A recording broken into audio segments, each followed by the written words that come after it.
What's going on, everyone? Welcome to Bourbon and Bullshit Podcast with some good friends, great drinks, and a little bit of BS. So grab a seat, pour up something neat, and welcome to the show.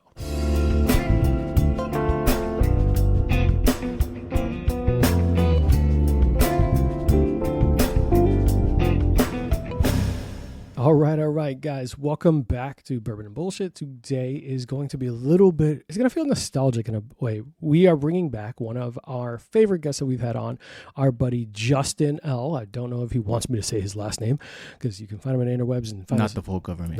Not the full government. Never that. You might recognize that sultry voice from our Bourbon and the Music We Drink To episodes, which was one of our highest rated episodes. Hey, man, it was a good time. That's why. Yeah. That shared energy, a lot of people pick up on just two bros going, just talking random. This is what we do normally. You know, our phone conversations is just never on topic. 20 minutes in, I was like, yo, how do we get here? Yo, there's somebody. Well, that's Justin. Yeah, that's true. I am long-winded, no doubt. No, I'm saying that's Justin's voice, not you. We're both long-winded. Oh, no doubt. Shit. Are you kidding me that tonight Rosanna was like, oh, are you going to bring another guest? I was like, I don't need a third voice. That's facts. Yeah. I could literally just fill it up with just us two. Don't need anyone else. We'll be fine. No doubt.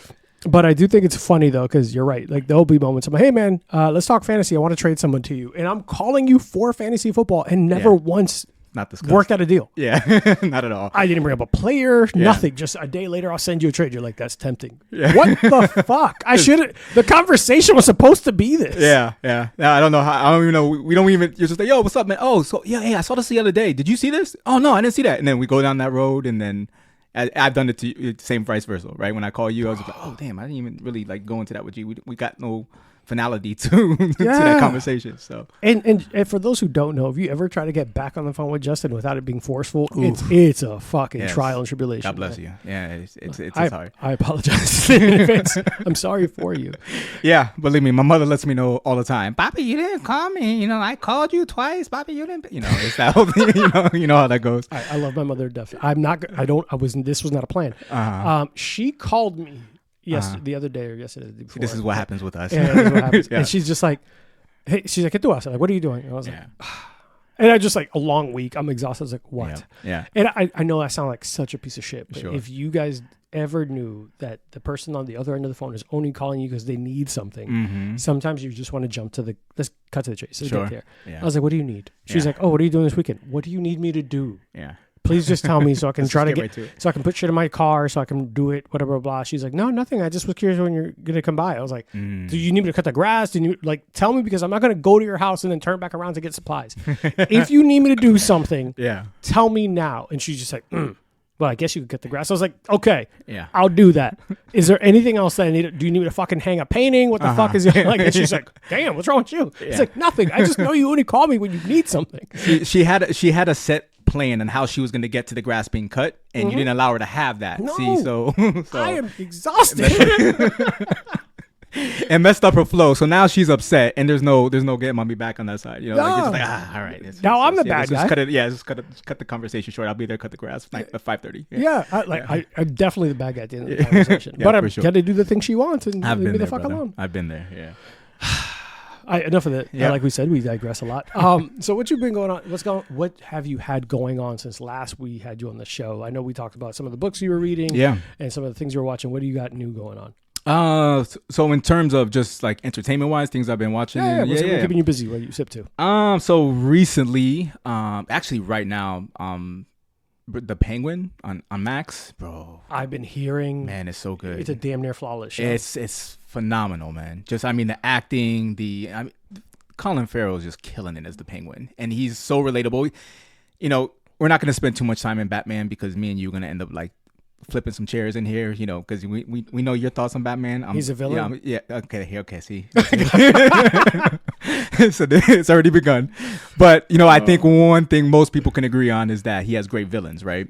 And even with Penguin, because he works with them. Okay, all right, here we go.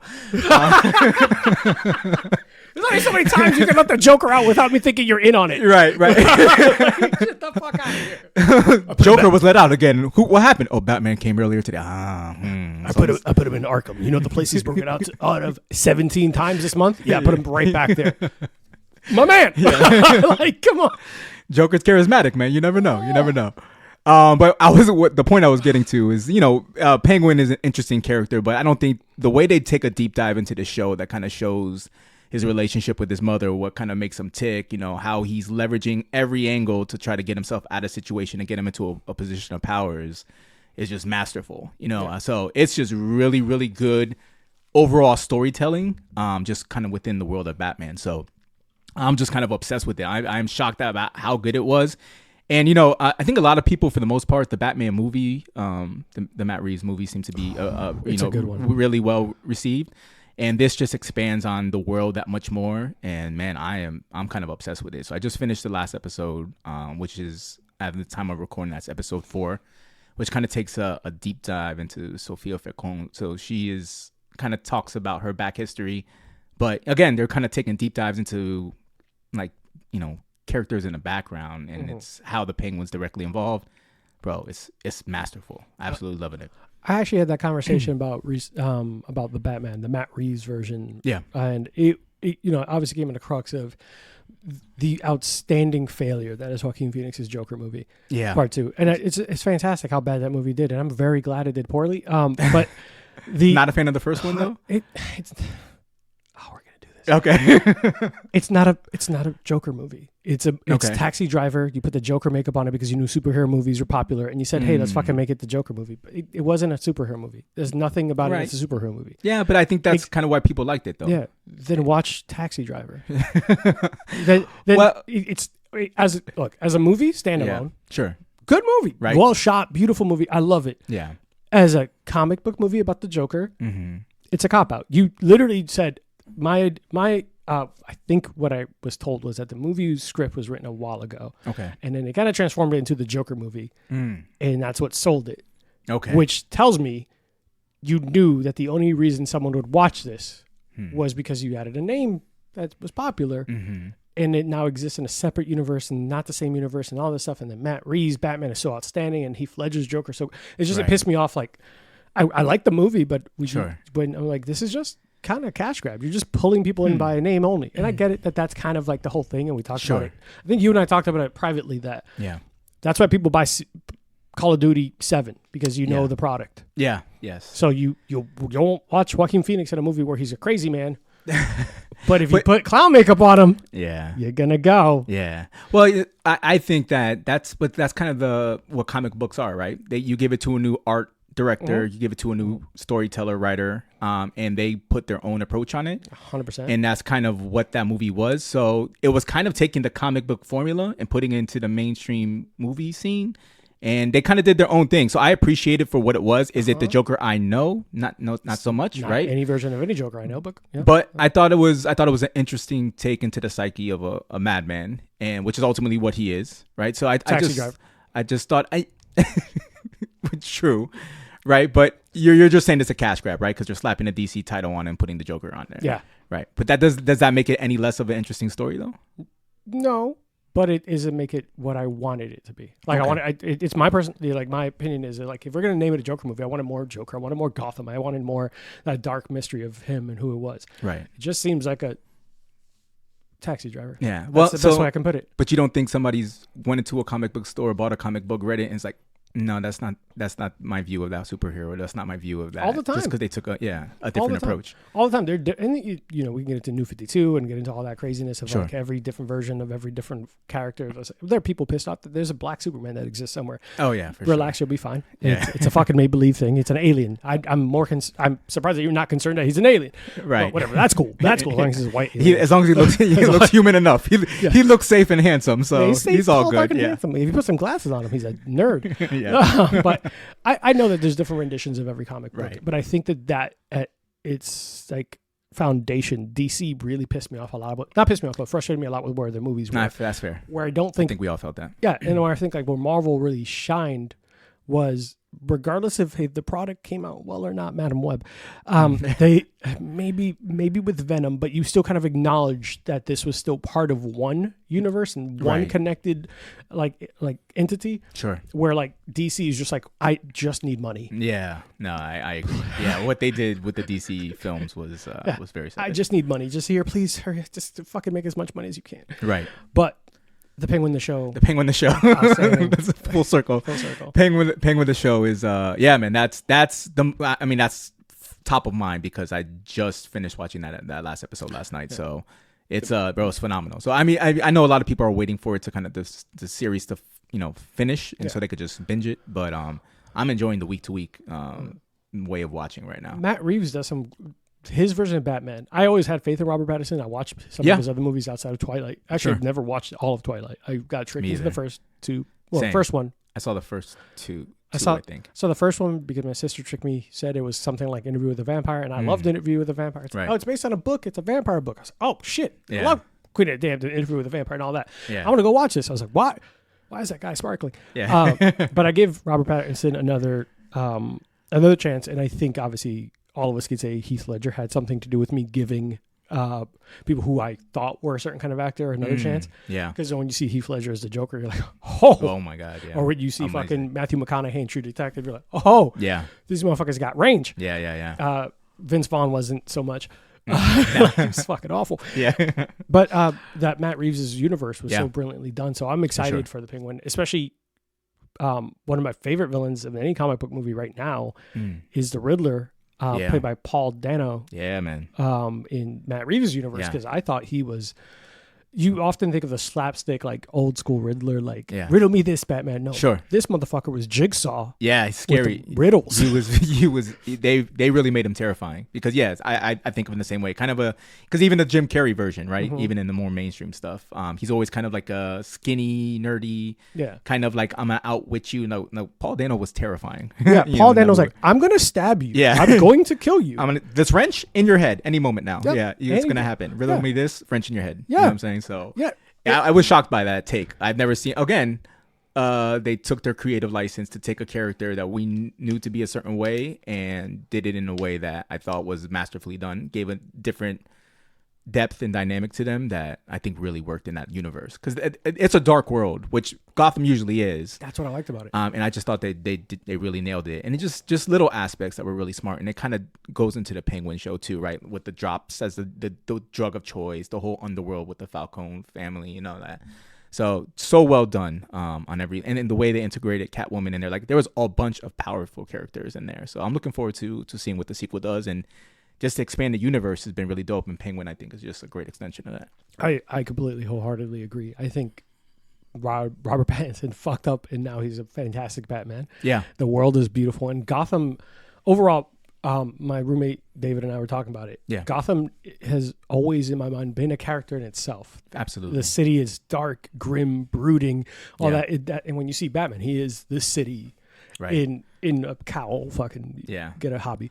Take all that Wayne Tech money and fucking help the city turn on lights or some shit. We're not gonna do that today. But Gotham itself is a character, and you think about the whole old school animated series of Batman. Classic. That's how I know the world. That's how I know Batman. Yeah, and that's what I've loved about Batman because it's supposed to be like that. And Matt Reeves depicted in such a gorgeous way. Yeah. And it just, obviously Tim Burton's old school style is fantastic. That was great. But the most modern version, that was like, Matt Reeves did it. You feel that dark, deep fucking, like, this is a dirty, disgusting, awful city. Yeah. And it's like, shit. Yeah. And they pull no punches in the show. So I'm looking forward to you actually watching it because it's, that has just been masterful. But just real quick, because I just finished this recently too. Sticking with the Batman animated series. Did you watch the Amazon? Hell yeah, I did. Okay. That shit was good as hell. Yeah, it was. Okay. I was mad how good that was. Yeah.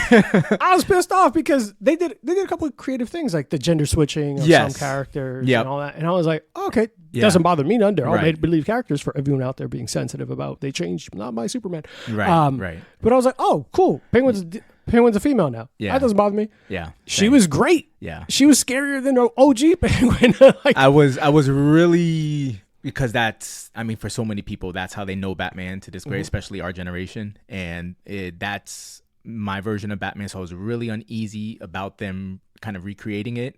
Even though the original creator is kind of Tim Bruce, I think, was involved in the producing of the film, and so was Matt Reeves. So I'd love to see that. So yeah, I was like, okay, well, they got the right people there. But yeah, I was really happy to see the way it came out and just the way they built it throughout the season. And it had, core storyline throughout the 10 episodes, but there was these one-off episodes that kind of remind me of the original animated series. And it was greenlit for a second season, so I'm looking forward to seeing what where that goes. Definitely dope.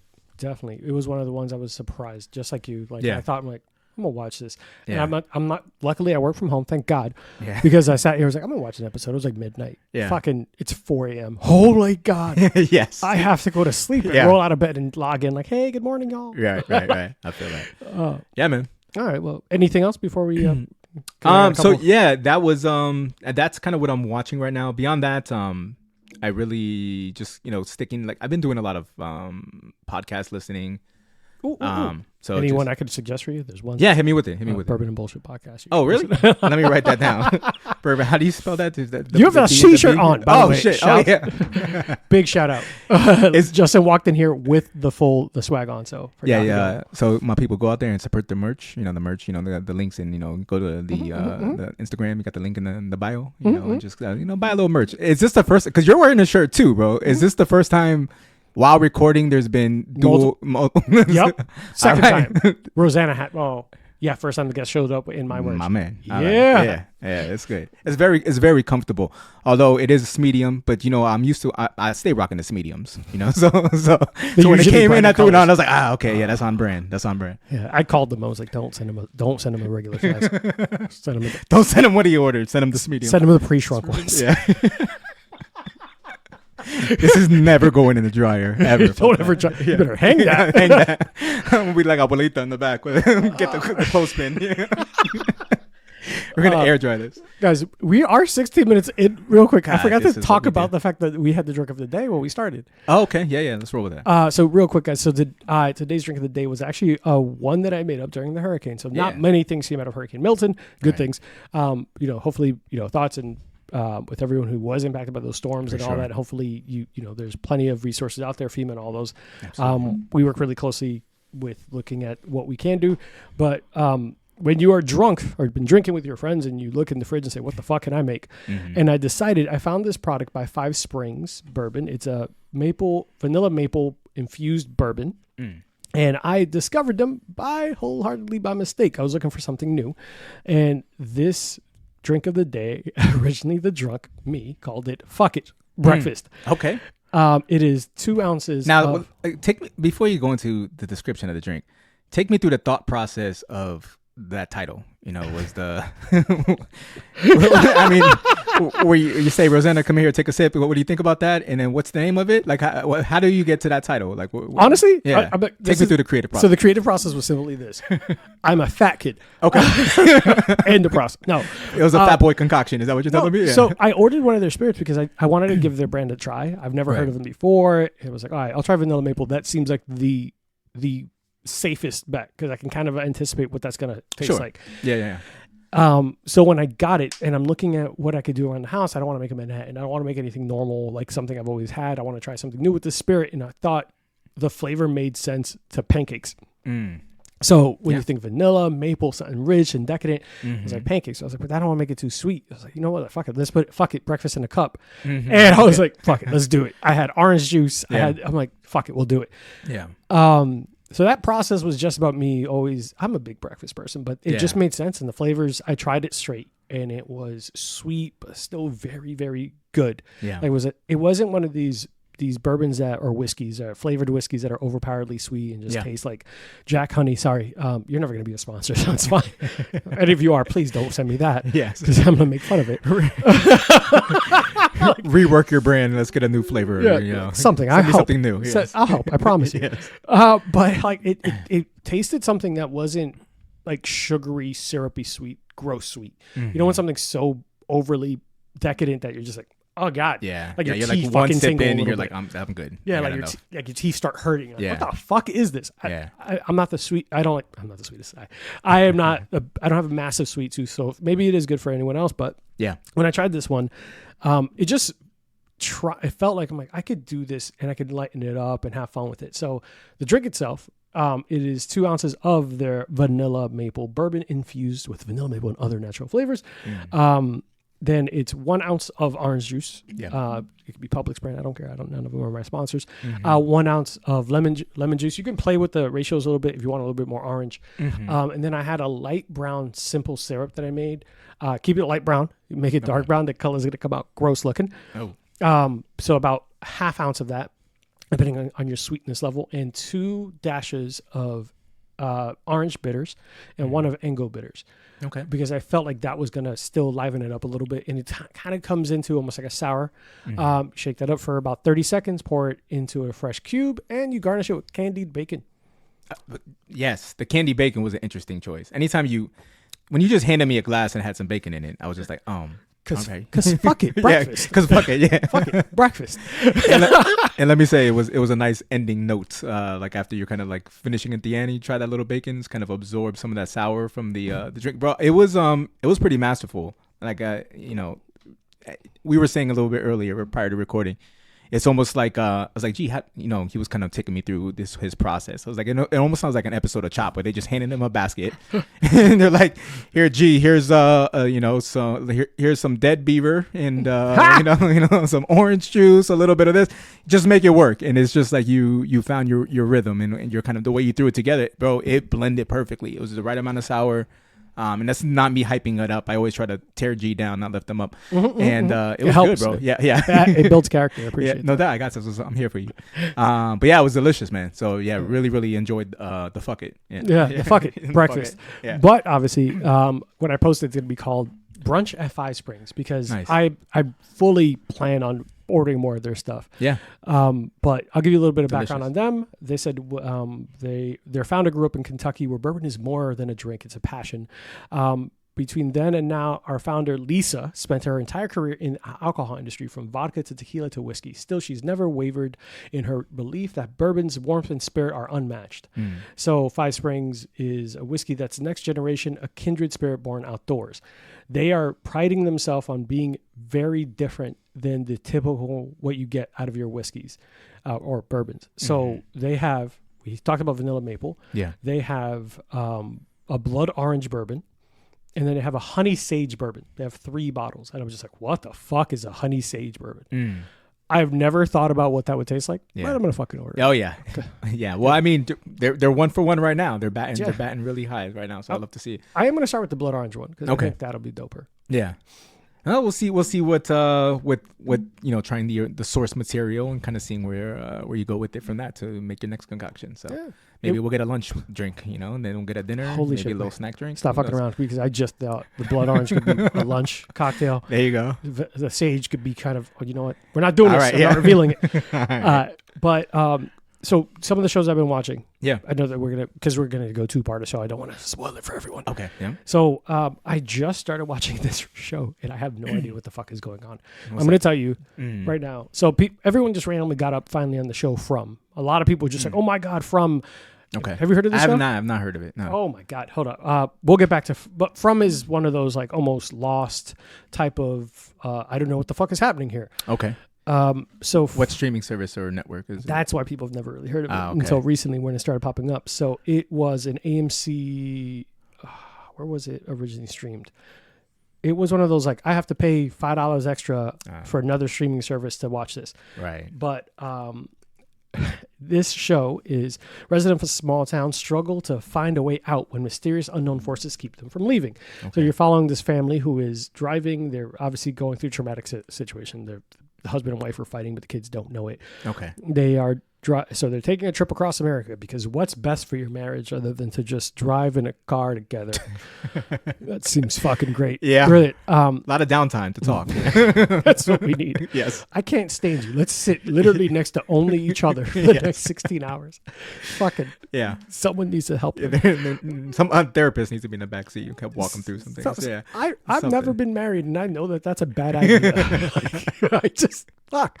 So, but they come across a large tree in the road, and they're like, "What the fuck?" So they have to go take a different path.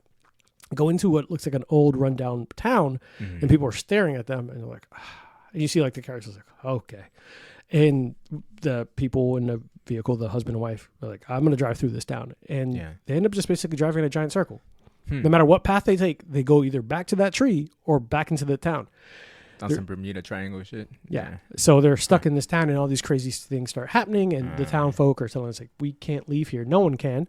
And you have to be indoors at night. It's like, what? He's like, it's safer for everyone. At night, these creatures that look like human beings come in and tear everyone apart. Oh, okay. But there's like a bunch of, as long as you have this sigil on your door, you're fine. Some random shit. Interesting. How many seasons? It's only 3 seasons. It's coming up it's already been signed up for season 4. Like I said, it was originally like aired on a channel that was hard to see, but on Rotten Tomatoes it's at 96%. Damn. Okay. Yeah. 7.8 out of 10 on IMDb. Okay. Wow. Yeah. I mean, if it's greenlit for a 4th season, I mean, there's an audience there, right? So and it sounds like, just taken from your facial expression, you're locked into the show. Oh, I'm locked in. But the problem is, one, it's one of those things I hate about when you put a good show behind a paywall. Mm-hmm.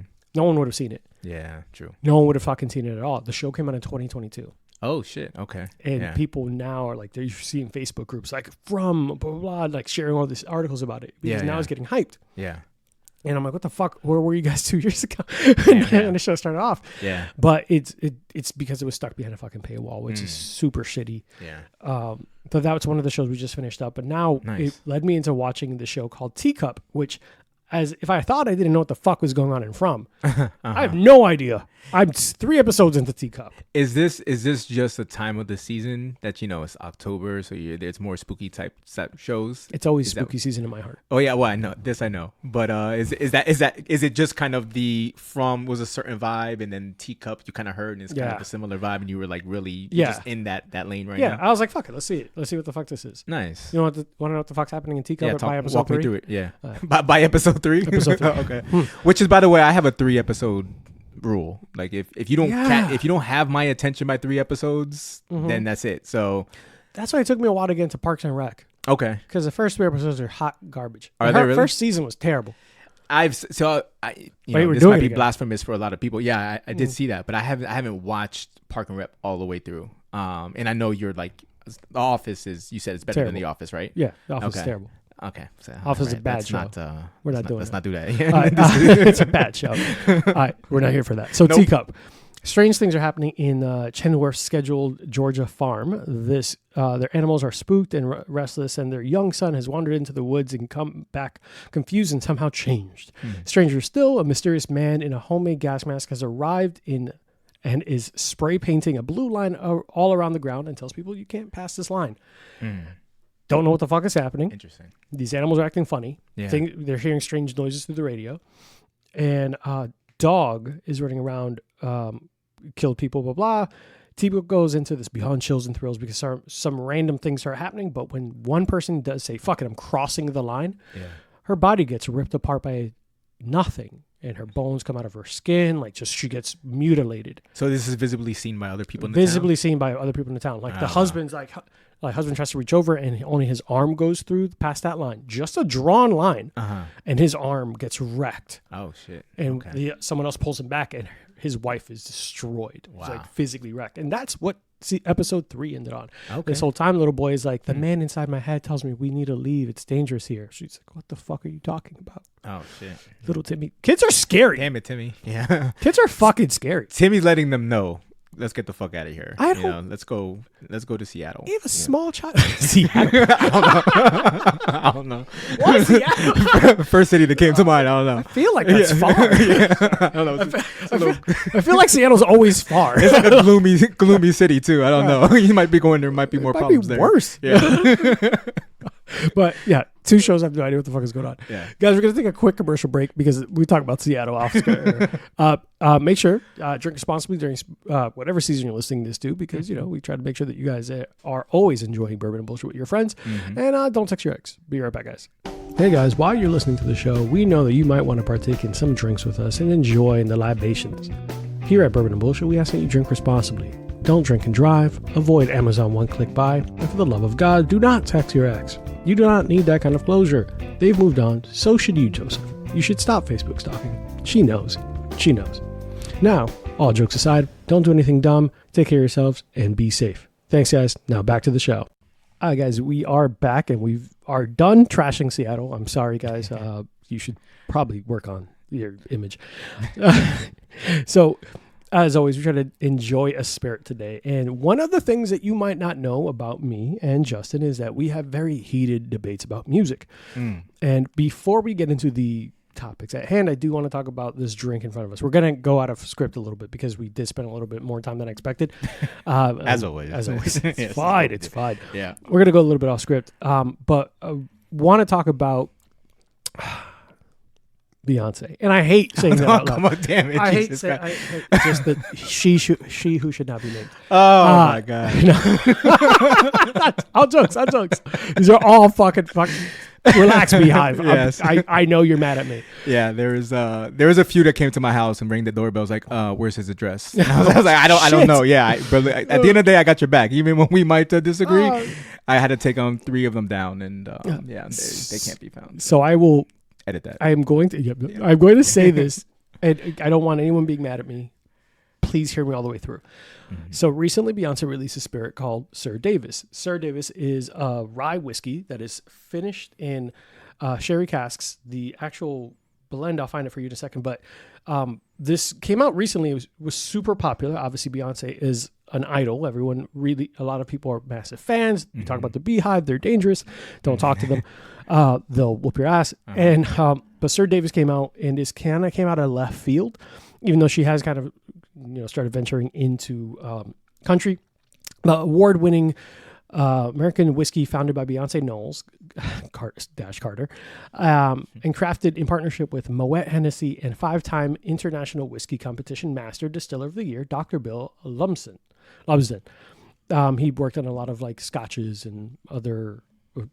He has been in the game for a minute. Okay, he's actually a really powerful entity. So this one, nice. It's an 88 proof whiskey, which is a little bit softer than what I'm typically used to, but it boasts a lot of good flavor notes. It's won 95 points gold by International Spirit Competition 2023. It is a new spirit, so 93 points. Excellent Ultimate Spirit Challenge 2023. Platinum Best in Class Sip Awards for 2023, and Platinum American Rye Whiskey Sip Awards 2023. Beyonce does know how to hire the best. Right.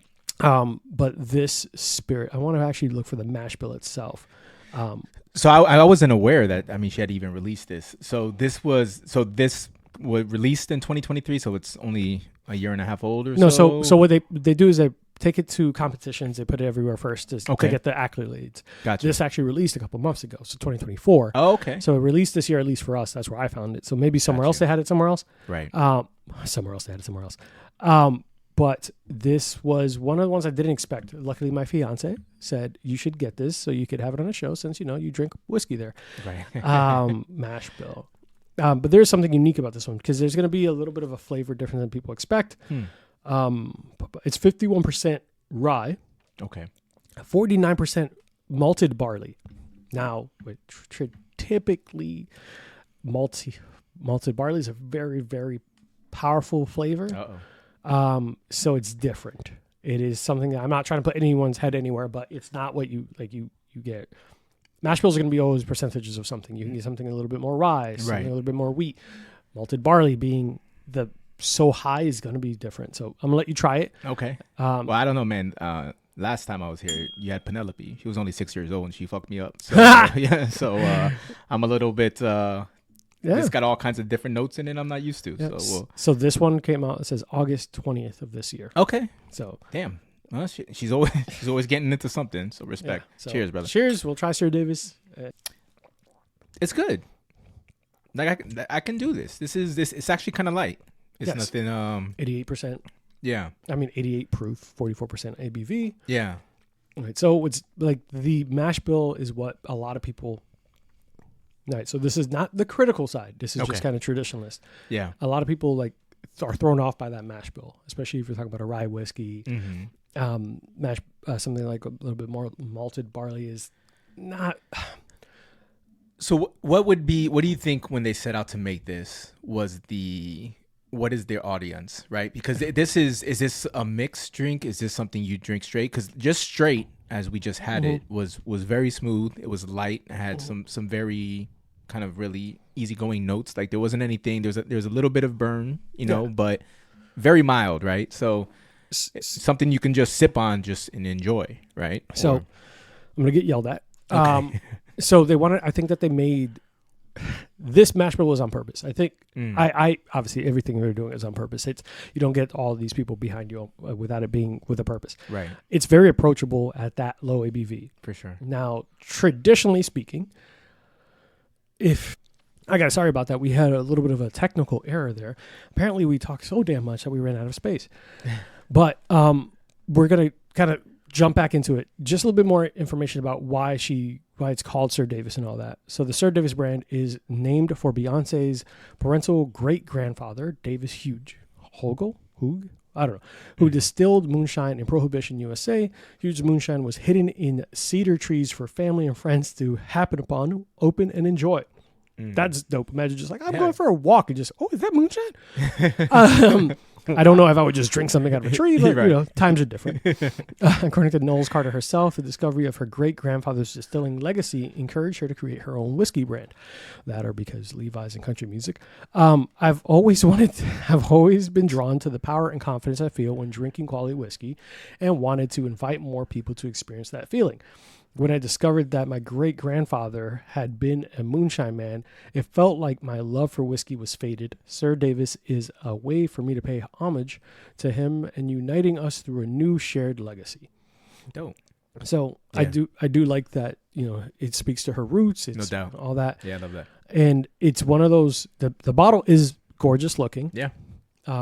But like I said, we talked about it before. I think the target audience is someone who's going to want something a little bit more approachable, sure, not as high proof, not as something like overbearing, like a cask strength or straight fucking toasted rye, all this crazy stuff that you'll see in more intimidating bottles. And, and when you think about the grand scheme of things, look, as I'm from the hood. I'm gonna say this as someone who listened to Jay-Z and Beyonce and Destiny's Child and everything. Yeah, I wasn't drinking whiskey. Yeah, I was drinking vodka. I was drinking rums. I was drinking cognacs. I was drinking brandies. And that's just me being me. I'm talking about me being real about what I grew up listening to that music and what I was drinking. Well, also in the music, it's not glorified, it's right? Not. So like hence the country ties, right? Yeah. Like a lot of that type of music is speaking more towards the bourbons and the whiskeys and all that. So the darker liqueurs. The uncomfortable aspect of this conversation is that there are a lot of like black country stars or a lot of all that. Yep. But when you think about someone who started in a hip hop community and R&B community, right? Her music, the audience that she was talking to were the people buying Ace of Spades because of Jay-Z. People who were buying, like I was one of we had a bottle of Ace of Spades for New Year's Eve before someone comes at me. Like I am part of that audience. Yeah, no doubt. So so to see her transition into something that is not necessarily been in her like demographic. Sure. Honestly, and I'm gonna say it. I know it sounds like it's from a place of hate. G. It's a cash grab. Oh, man. It felt like a cash grab at first. So man. But before hearing a little bit more about the past, okay, the blah blah. But it's still like I'm pretty sure if I look far enough in my background, I can find someone who was in Ireland. I'm not gonna go make a Scotch company. So look, Jesus, for a second there, I was like, you know what? Here it is. This is the moment. He's gonna show her some love. I am showing her love. It's a brilliant business move. Yeah. The product is good. It is. I was actually impressed. Is it worth $100? Oh, that's $100 bottle? Yes. You just turned down $100 for your favorite whiskey. Yes. Yeah. A little behind the curtain, Justin went to look at a Select Barrel private pick for Angel's Envy, which is his go-to whiskey. Yeah. And it was $89. And he said, that's way too fucking much. Yeah. Like I'm in the tried and true. Yeah. The bottle you enjoy was not worth $89. So before you answer me, be honest. Yeah. No, would I buy it for it? No. But then again, I'm not a huge drinker, right? So like for me, it's not something I would throw money at. It's worth trying. I'm glad that I tried it. It would be something I would recommend if it came up in conversation, right? Like if you want something light that you just want to just sip on, that was really enjoyable. It really was. So I was really impressed by that. It's again, to your point, very approachable, very lighthearted. Yeah. It's entry level, but it's quality, right? So I think it's really perfectly mixed. So I understand the awards because I'm sure that's not easy to craft something like that, right? So for $100, I mean it's just gonna be with her namesake, right? Anything tied to her namesake is gonna just boost the value. So 100%. And I want to have that conversation because one of the things we like to talk about is music. And objectively speaking, I am okay with giving someone their flowers when they're good at there's something good. Yep. She's a great entertainer. Mm-hmm. Is this not about her entertainment? We could do that in another episode. We've done that before. We've done it before. Yeah. Just go back to our old episode. Yeah. But this and a lot of other artists and a lot of other celebrities end up attaching their name to a spirit. Right. Because there are very few things that weren't impacted by a pandemic. And one of those was alcohol. Yeah. So not to say that, hey, this is over, but it's a powerful industry to be Absolutely. part of. Yeah. And there's a lot of money to be made. Yeah. Getting your name on something, celebrity endorsements about stuff like this. And we talk about these celebrity spirits. Beyonce's Sir Davis was almost immediately sold out everywhere. Yeah. You couldn't find it anywhere. I'm trying to find the exact number and I couldn't. Mm-hmm. But what I am seeing is a bunch of articles and people who are saying, hey, why can't I find Sir Davis? Has anyone else been able to find this? And it's sold the fuck out everywhere. You know what else is sold out? Those Levi's after I saw her in that commercial. Yeah. Yeah. Because I was like, I want those Levi's. Yeah. And, I've never bought a pair of Levi's, but after seeing her, I was like, my goodness. Not once. God bless you. You look phenomenal. And I was like, but bro, it was just like, I saw that commercial and I was just like, bro, she knows exactly what she's doing. Exactly. Like, she knew what she was doing. I was just like, just perfectly executed. Like there was the sex appeal. There was her powerful, everything that she represents was in that commercial. And I was just like, brilliant, brilliant. So everything she really kind of attaches her name to. So again, the excellence, right? Because you can make there's a million different commercials that come on. There's only a few you remember. There's a million different bourbons. She put her name to it. She's made a masterful one. I wouldn't say masterful. She's been a very good one. A very good one that is extremely popular. And I think that is quality enough because after the hype dies down, I think it's quality enough where it can find an audience and still remain a good selling whiskey. So here's the flip. Yeah. And this is, once again, just being honest. Yeah. People get hate and people get love at the same amount because of celebrity. There's going to be motherfuckers who will never give this bottle a chance. Absolutely. Because it's hers. Yep. You're going to have a lot of like bourbon traditionalists and enthusiasts are just like, I'm not fucking around with that. Like, no. Mm-hmm. Because I'm going to be clear, at $89, I could buy 2 of a better bottle. Mm-hmm. That I will drink more often and won't have trouble finding. And I won't have to fight someone off for them to be like, oh my God, I really love it's the Beehive. No, I need to get the Simon. No, I'm not doing that. I'm not doing it. Yeah. But like in celebrity spirits and anything endorsed by celebrities get as much hate and as much love and fucking it's a pendulum swing, right? Like people love it because it has their name on it. People hate it. Conor McGregor released a whiskey. Fucking I forgot. I have it here. Never opened it. No. Apparently it's fucking trash. Oh really? It seems horrible. to be doing really well though. Yeah, because it's Conor McGregor. Yeah. Well, it's that social media connection, right? They want to be seen drinking what their favorite fighter or their favorite artist is drinking, right? So, but did you know that part of the reason why he got in trouble in Ireland was because he was trying to give people free drinks of it at a bar, and they're like, "We don't want this trash."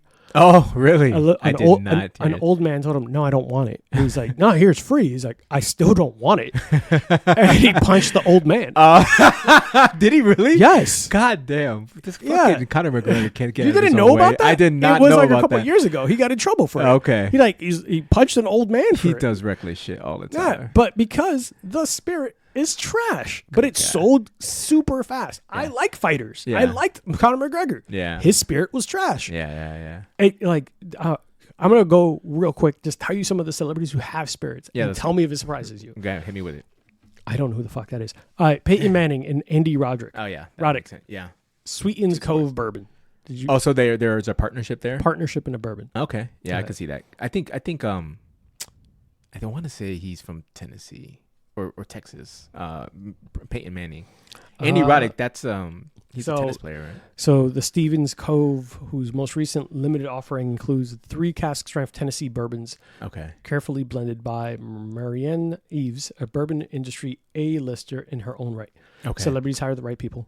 Yes. But this product is admittingly overpriced, around $200 a bottle. Oof. Yeah. They said taste is 9 out of 10. Okay. Well, star power, 9 out of 10. Yeah. Shamelessness, 2 out of infinite. That's what they rated. They're like, it's not worth the $200. Okay. Anywhere near it. I mean, that's a pretty high price tag. Yeah. You know this one already. Aviation Gin. Yeah. Ryan Reynolds. Right.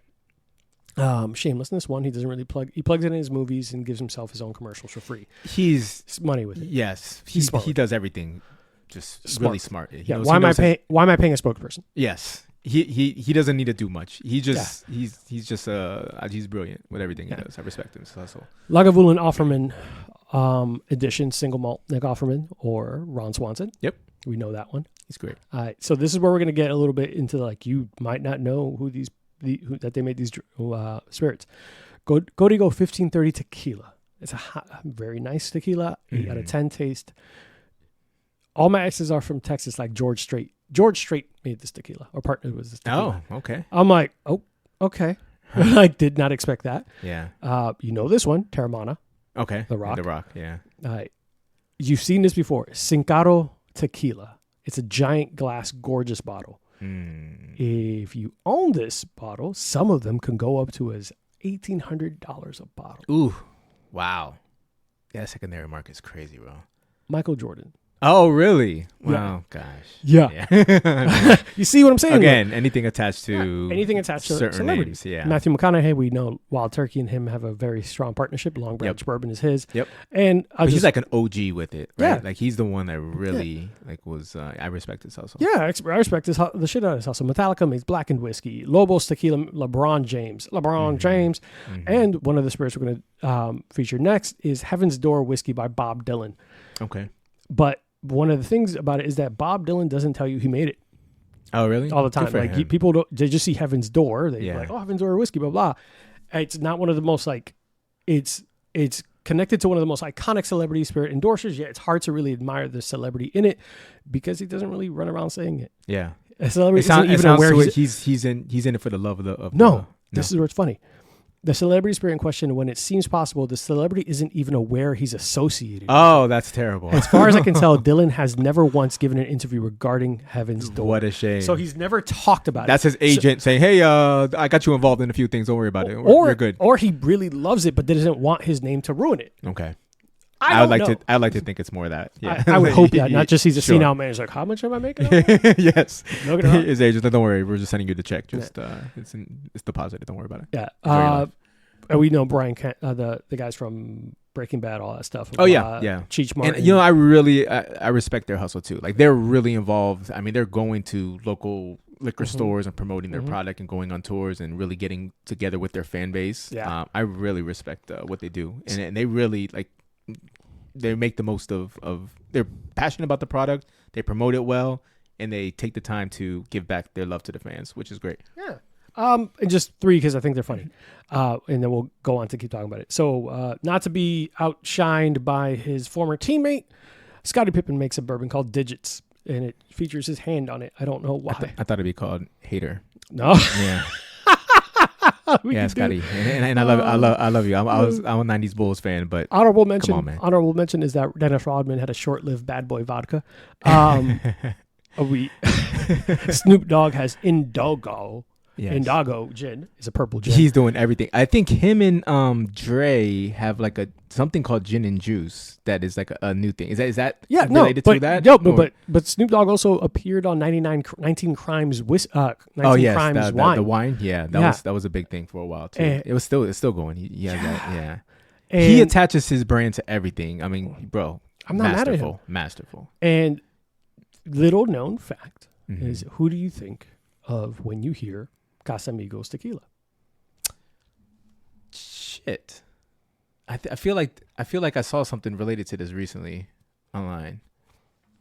I don't know off top. George Clooney. Was it George Clooney? I felt like it was an actor or a singer. You're thinking about the Migos. Okay. Oh, well, not the group the Migos. Yeah. But yeah, no, I would base off of the name. But no, that's what's been happening. People associate Casamigos with Migos. Oh well, shit. And George Clooney is just like, sure. Yeah. Whatever sells it. But, all right. But just, not to bore too many people with all those names, but it's just, I find it interesting how many spirits and people are, like how many celebrities are attached to spirits and don't get as much notoriety or immediately get connected to their spirits. Right. Like you start thinking about these side hustles and what am I going to do when I'm no longer famous and popular and relevant. Yeah. So I respect it, right? You got to find something else you got to hustle in. No doubt. And use your celebrity while you can. Like Samuel Jackson talks about that shit. He says, he's like, I'm going to make every movie until he's a brand. Yeah. Until someone tells me they no longer want me in something, I'm going to keep doing the shit. Yeah. And but you know what I would say was different with him as opposed to, not to throw shade, but someone like Kevin Hart, is he makes really good choices. And Kevin Hart? No, Samuel Jackson. Snakes on a Plane? Well, okay, maybe that one, but that one's like a cult classic because it's so random, right? Yeah. But he makes so many quality choices that I think even his little supporting roles are always in these films that I'm just like, you know what? Like Black Snake Moan was a fantastic movie and people forget he was in that. Yeah. The Django Unchained, I'm so upset at him. Oh yeah. Yes. Yeah, but I mean I just think he understands who he is. He finds roles he's genuinely passionate about, but he's about making his movie, putting his brand on things, and he's super successful again. Yeah, and like I said, the more the better. To remove like the celebrity from it, like from being a human being and knowing like, hey, my time being in that spotlight's limited. Right. I could see why you want to make money off of shit that you can't. Right. For sure. Yeah, I can see why you want to invest and expand your brand. I could see why you like, hey, fucking, I might not be popular forever. Like, there are plenty of artists and musicians and everything that have fallen off and one-hit wonders. Like, make the money. MC Hammer. Yeah. Fucking Vanilla Ice made more money probably flipping houses than he did as a musician. Yeah. And then making a show about it. Like, that's true. There's a couple things like I get it. Like, so to see all these celebrities dip their like toe into like spirits, like, what are your thoughts about like, does that, like, do you feel like that almost feels like such a poor money grab that takes away from it, or what? Not necessarily. Well, I guess it depends. When you just touch on someone like Vanilla Ice, right? He was just literally looking for every check that he hit. There was no passion behind anything. You tell me, that these burgers are the best, I'm gonna say these burgers are the best as long as the numbers are right. I don't really get behind that. I'm not mad at you for it, but also the people who tend to do that are the ones that don't really have lasting appeal, right? So, it's like the whole thing you just shared with Beyonce, the fact that she is tied to her family roots and all of that stuff, and that's kind of what was a motivation or inspiration to kind of do that. There's some depth there, maybe that's just good storytelling.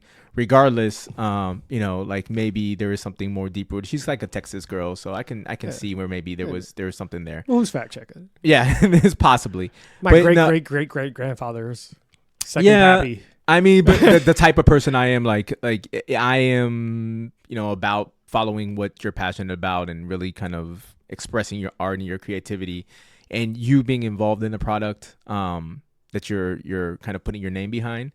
That's something I value and appreciate. So that's the kind of, if I can see that in artists that I admire, no matter their field, right? Acting, sports, whatever. That if I could see like this something, there's a story there and they're passionate about it, like, and I care about them as an individual. Yeah. Like we just talked about Ryan Reynolds. I respect his hustle no matter what it is, whether it's Cricket Mobile or whatever. I've never wanted Cricket Mobile. It's Mint Mobile, right? It's Mint Mobile, and every time I hear his commercial, I was like, should I switch? Yeah, right. I was like, man, okay, yeah, I just like the way he just represents his brand and throws it out there. So like, he's making smart investments and he's doing it in a way that's appealing and true to who he is. So I respect that. The money grab stuff, the spirits. But I can't be mad too. People, this is an investment, right? It's an investment. They're trying to spread their brand. They're trying to invest in things and put things out there so that it's another form of income. And I respect people who are doing that. If the product is quality, I can get behind it. But I don't really, spirits as a whole is not really my thing. So, but in general, if when a celebrity endorses a product, do you feel that you flock more to that product if you like the celebrity? No, I've never purchased something just because it was attached to somebody ever. Same. Like if I don't have an interest in spirits, I'm not gonna go buy it because Beyonce. Method Man made one, right? Well, maybe Meth. That's my boy. Yeah, yes. But you see that goes back even jokingly. Sure. Yeah, I might want to buy the 19 Crimes fucking Snoop Dogg bottle because it has Snoop Dogg in it, even if it's for the novelty of it. Yeah. Possibly just to say I tried it once, or to say I have it. Like, did you see this motherfucker's on a wine? Yeah. Like, bring it to a party once. I would do that in a situation like maybe I was going with my boys, like, yo, this is Meth's new whatever, Mm-hmm. Like I would do that for a one-off, but myself, I probably wouldn't overly invest too much in it. Yeah. So yeah, that doesn't, for my type of character, I'm not gonna, just because I admire somebody's hustle. I'm not going to necessarily go out there and throw my money at it unless it's truly something that I see value in that I want for myself, or like, damn, I really want that. Then I will. But yeah, I think most times, 90% of the time, I'm not going to invest in it myself. Yeah, I've never been the type of person. I respect them. I respect the hustle, and I get it. Like if I think about when the next episode when we're doing it, we're going to be talking about athletes and how I understand that not everyone's a Beyonce, not everyone's a Jay-Z. Right. A lot of people are millionaire. A lot of people are like whoever the guys who said who let the dogs out. A lot of people are Offspring, not Linkin Park. A lot of people are like there's some celebrities who just don't make it past a certain amount of celebrity. Yeah. So make your money, stack your paper when you can. Absolutely. And use that to invest in yourself in the future. And I know that a lot of musicians will talk about the fact that in the music industry, a lot of the money you make isn't off your album. Right. A lot of the money you make, you're paying back everyone else. Yes. A lot of the money you make isn't really going to you. You end up getting like a fucking 1/10 of what you want. Like TLC was talking about, like one of the members of TLC was talking about, let's say we made $2 million. Yeah. Cool. I have to pay back my producers, my manager, the label, the samples, the like all this stuff. Yeah. Then remember, there's 3 of us. We have to split it 3 ways. Right. He's like, so that like million or whatever the fuck it was, now we're taking home 200K. Yeah, they got fucked on their deal though. Yeah. Their percentages were just the worst. Oh, I mean, like historically bad, right? Because I think there was like a Netflix special that came out recently that had them, which was really interesting. If you're interested in TLC and you're a '90s kid, right? I didn't know they were like I think the highest grossing female group of all time. I didn't realize that. I mean, I knew they were super successful, but of all the female groups ever, I wouldn't think necessarily TLC was. You thought it might have been like Destiny's Child or sure, yeah, like and then there's like massive country groups, like and other things like there's of all genres is TLC. So I was super impressed, but I was really proud by that too, because they were like our era, right? Yeah. So I say that to say like that was historically a bad deal back in the day, and I remember it was very public. Yeah. And then but still but even like let's talk about Prince's deal. Prince. Oh yeah. Like he couldn't release an album until the label let him because they didn't want to compete with other artists or whatever the fuck. Right. Well, a lot of labels will do that. Yeah. But it goes to show you today's industry how the artists have the power. Yeah. Yeah, and then I was flipped. It's almost like in sports, right? In some sports, right? Like basketball in particular, the players have the power. Yeah. As opposed to in the NFL, where there's still the league, and the entity of the league has more power than the players do. So it's just interesting how these different industries are doing it. But what I would say is most artists make their money off their tours, right? Because their tours is kind of where. That's where they can really get a larger cut of things. Yeah, the record sales, the way those deals were made back in the day, it's not like that anymore. There's so many artists that are just independent. You don't really need publishing or a label in today's world. But you need a lot of Instagrams. You need a lot of like yeah. But I think what I was going to get to was because of it, the only thing that you could really do is control, like the main, not the only thing. One of the things that you have the most power over is your identity, your image. So you could still be like, hey, I want to partner with these brands. I want to put my name here. Yeah. And now, the label might have fucked me, but now I'm going to make a fuck ton of money off this liquor. 100%. Yeah. I'm going to make a fuck ton of money off these shoes. Yep. I'm going to make a fuck ton of money off of this clothing line. Right. I'll do a modeling thing here and there. I get a fuck ton of money from Gucci. Absolutely.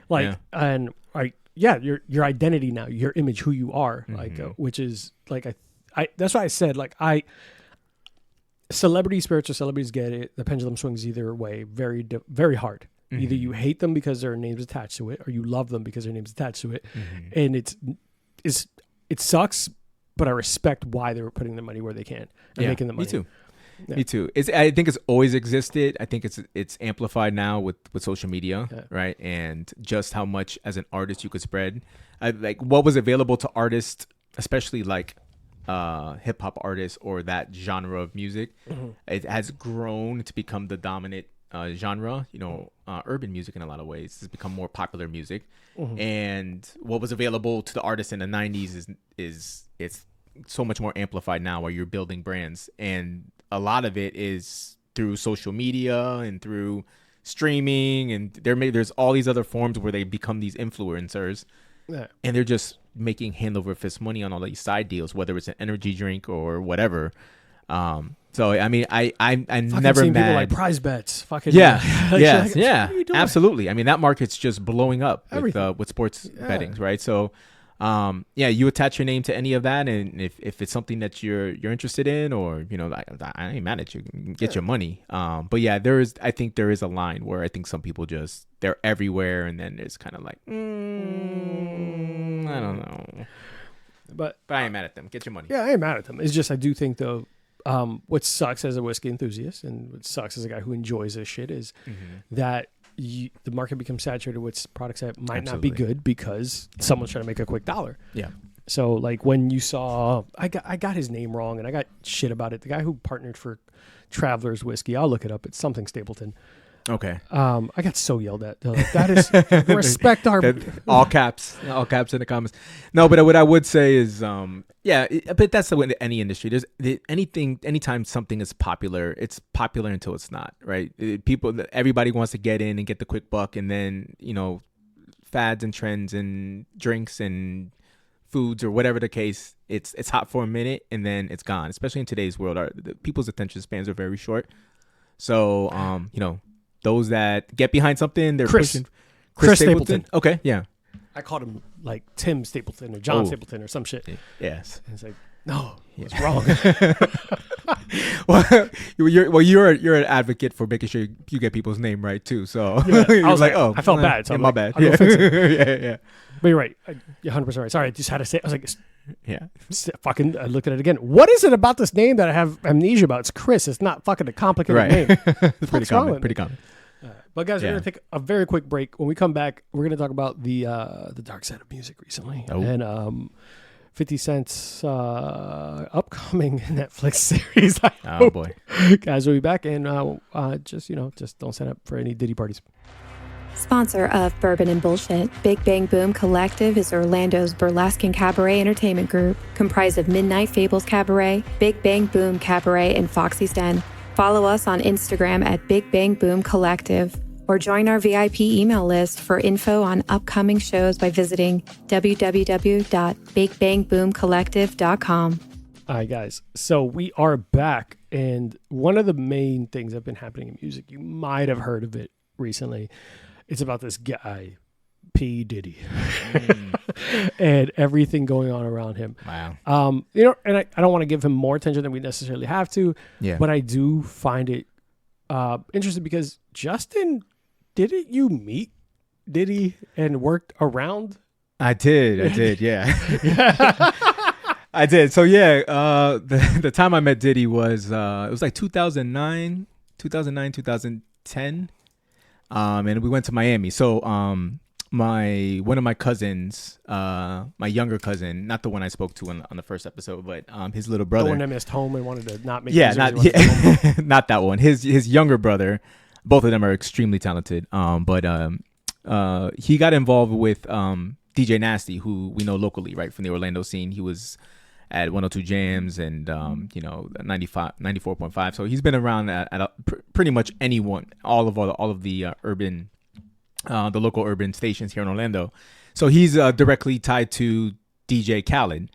And back then in 2009, it was the All We Do Is Win remix video. DJ Nasty and his brother, the Nasty Beatmakers, his brother Lenny, they produced that song. So that's their beat. So, I mean, that's like an all-time hip-hop classic. And it was produced by Orlando DJ. So shout out to DJ Nasty and Lenny and the Nasty Beatmakers. So I say all that to say my younger cousin was actually his artist. And they're still very close. They still are always in conversation. So there's still ties there. But he invited us down to Miami for the All We Do Is Win remix video shoot. So we were already as a family going down because it was our cousins, one of our close cousins, like birthdays. And celebrate, they bought tickets for like the entire family to go to a Florida Marlins game, so a baseball game, because he loves baseball, my cousin down there. So we were going down there anyway, and it just happened to fall on that weekend. So we were able to step away the day of the game. We were able to step away and go to this warehouse in downtown Miami, and we're just walking in, and I'm just like, wow, this is a big video, because if you think back to that remix, there's a lot of artists that are in there. I'm just like, okay, they're filming it here. I didn't know what that would be like. I've never been to a professional video shoot, like an industry one. So we're walking in to this warehouse, and just as you're walking in, like, you see Fabulous, and do you remember Ace Hood? He was like DJ Khaled's artist. Yeah, so DJ Khaled. So they're there in the front, and they're just like smoking a blunt, and then there's like their boys all surrounding them, and they're just having this back and forth argument. I was just kind of listening in as I was walking in, and there's like no security here, so I'm just like, man, you have all these artists, they're just standing in front of this building, and we just walked right in. And I was thinking, like, I thought there would be like a higher level of security, especially given the type of artists that are here. But I guess again, it's like some random warehouse in the middle of Miami, so maybe nobody knows what's going on. You shouldn't be here anyway, right? Exactly. If you're here, it's because you were invited here, right? Yeah, exactly. So yeah, just kind of walking that as like, oh, this is kind of what we're walking into. Like, there's Fabulous there. Like I really respect him as an MC. He's really dope. Really nice. So as we walked into there, at the time that we walked into the actual set. The set was closed because Nicki Minaj was filming her verse for the song, and at that time she was a new artist back in 2009. So she didn't really want a whole lot of people on set for her, so she shut down the set. She filmed her set, and so basically everybody else, all the extras and everybody was in the green room.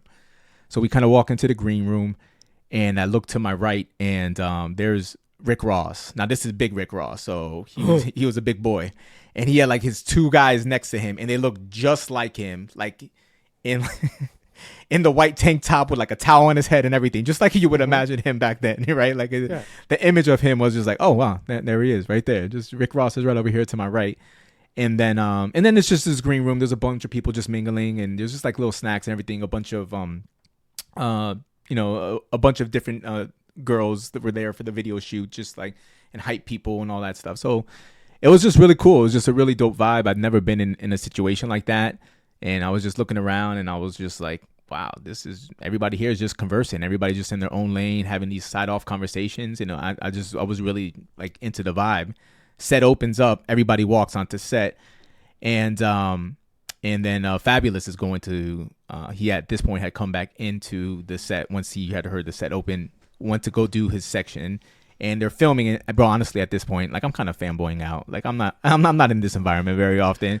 I was like, I'm looking around, I'm seeing rappers that I respect, and I'm on this big industry set, and Khaled's right there, and Ace Hood, and T-Pain, and all that. Everybody's like right here in front of me, and everybody's just talking like normal, So I was just like, oh, this is dope, man. Just everybody's conversing, living their life. And I'm trying not to be that guy and take a picture, but I really want to take a picture because am I going to be here again in my lifetime? I don't know if I will or not. So I didn't want to take a picture while they were filming Fabulous's set, but there was like a monitor off to the side I kind of took a picture of. I still have it. It's like blurry as hell. To this day, I look at it, I was like, man, I don't know what it is. I didn't want to be that guy taking a picture of the moment, but I had to. I had to take a little something just to show that I was there. But it was that guy. Yeah. So Fabulous is finishing his section, and I'm sitting there talking with two of my cousins, DJ Nasty, and then there was a couple other people that were there in our circle. And as we're there talking, somebody kind of brushes up against me, and I kind of look over my shoulder to see, like who was it, and I see them walk past me, and it was Puff, and I was like, oh shit, Puff is here. And, I should have known it was Puff because, like, as he brushed up against me, he's like, yo, take that. I was like, oh, Jesus, Puff, take it easy, my guy. This is pre-Johnson. Yeah, that was back then. I was like, nah. But yeah, he just walks by me. And then I was actually kind of starstruck for Puff because, so much of those 90s music, I was like, oh, shit, there's Puff right there. You could tell because we call him Puff, instead of Diddy and all that stuff. But, most people know him as that these days. But I'm looking at him, and he's actually there standing with Cassie Ventura. And, bro, she's absolutely stunning. Absolutely stunning. Cassie, the woman that was in the video, yeah. So they were together at that time, and she was right there next to him. And he's just kind of fixing his shirt, and she's just standing there. And then his assistant walks up. And I'll never forget this. She lifts out her arms, and it's just like a bunch of chains on her arm. Her extended arm out. There's like 7 chains on her arm. And as she has her arm there, like they're fixing him, he's getting ready to shoot. And somebody else is taking the chains off her arm and kind of putting it onto Diddy's thing. And as they're doing this, Diddy is staring right at me, like looking directly at me. And he's like maybe 15 feet away. Yeah. And I'll never forget the look. It was extremely intense. And like it legit made me uncomfortable. And I'm just like, was like, what is he thinking? Like, is he like, who is this cat here? Or like, why are these guys here? Like, what are they doing on set? I don't know these people. You know, like, what are they? That was my takeaway from it, you know, at the moment. But I'll just never forget, like, you know, he kind of gave me the look up and down, and he was just like looking at me, and I was just like, yo, I'm kind of uncomfortable. Yeah, like, yo, is he gonna come over here? Like, he's got something to say? Like, what's the issue? But then he just kind of like smirked and then he like walked off to the side, and I didn't really think anything of it. But I'll never forget the look, because it was just like, it stuck with me. It's like, yo, did you see? I talked to my cousin, like, you see how Puff was looking at me? It was like, what was going on with that? And so that like that was that moment, and then he went and he filmed. So it was kind of dope to see him, like, as soon as the cameras turn on, just how he kind of brought that energy and was the Puff that we're used to seeing on camera, right? Yeah. But as soon as like cameras turn off, he's going off and he's talking. It was kind of dope to see how he was. Hey, let me take a look at this shot. Let me do the way he was like working.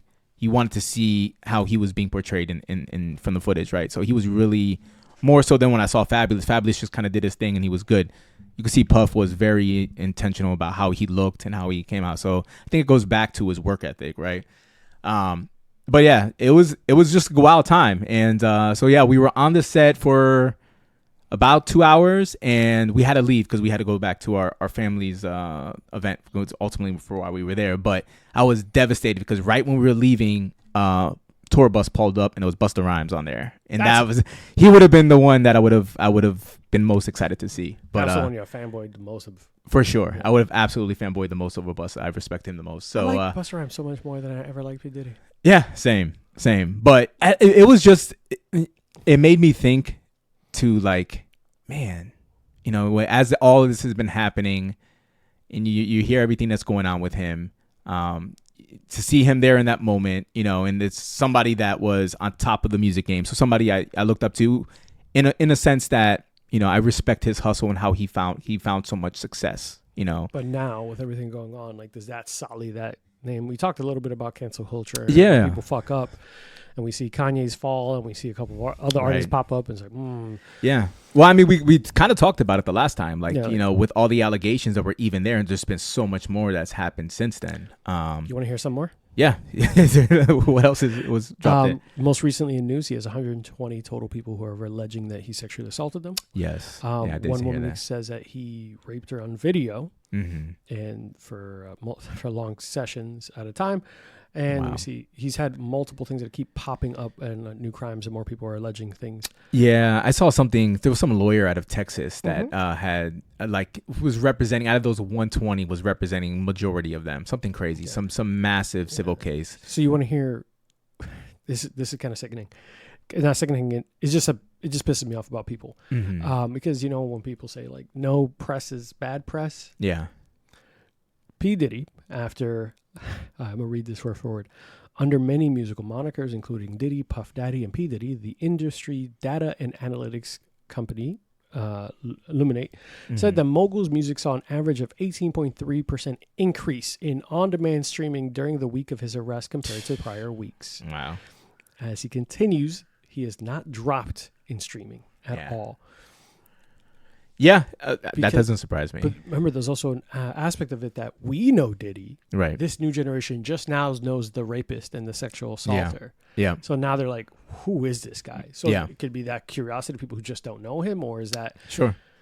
Yeah, or it's man, I can't believe this is happening. Let me go back into my nostalgia, you know, people that are our age that grew up on the music. I canceled him immediately. Yeah. I haven't listened to anything either. Like, I used to listen to the song Victory all the time. Classic. Yeah. Like, you can hate me now, which got canceled. Yeah. The Jesus Christ thing. Right.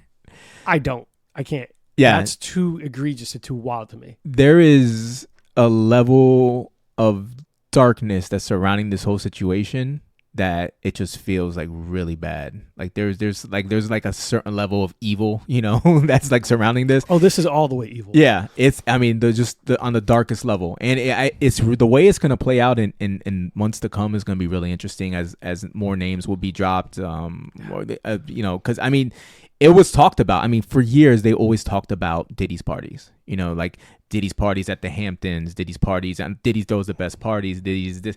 And as more and more videos and more things are coming out, the evidence is kind of damning. And you're seeing more interviews that popped up that like people had mentioned like, hey, I don't want to go to Diddy parties. Oh, yes. I don't go to those. You don't go to fucking Fairly Odd Parents. Made jokes about P. Diddy.